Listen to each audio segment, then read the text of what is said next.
Dan alhamdulillah tanpa saya duga ternyata persepsi masyarakat terhadap upaya kita membangun hukum itu cukup tinggi. Ya, kami bekerja dengan sungguh-sungguh menangani persoalan-persoalan hukum, bukan hanya menciptakan norma-norma hukum baru, mempertegasnya, tapi juga sekaligus mengkoordinasikan penegakan hukumnya di lapangan. Dan alhamdulillah tanpa saya duga ternyata persepsi masyarakat terhadap upaya kita membangun hukum itu cukup tinggi. Dan tadi juga sempat disinggung dalam pertemuan informal dengan Pak Presiden, dan beliau merasa senang bahwa ada peningkatan yang cukup tajam dari 54% ke lebih 70% pada masa Pak Prabowo hanya dalam waktu 3 bulan saja. Tapi ada catatan juga, ada nilai yang masih belum maksimal untuk bagian penanganan jual beli kasus hukum dan juga masalah kesetaraan hukum gitu, Prof. Apa yang kira-kira bakal jadi pembenahan berikutnya atau evaluasi berikutnya?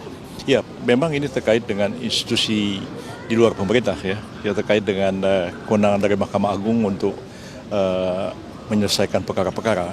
Tapi kami tetap akan melakukan upaya peningkatan dan pembenahan proses penegakan hukum dari sisi pemerintah, misalnya di bidang hukum pidana dari penyelidikan, penyidikan, dan penuntutan.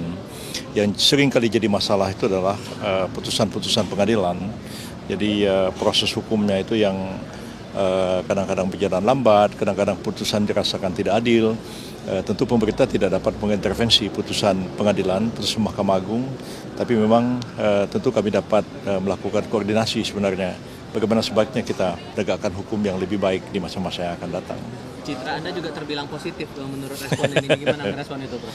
Ya, alhamdulillah ada tanggapan seperti itu, walaupun saya merasa sebenarnya kerja biasa-biasa saja, walaupun terasa belum optimal sebenarnya.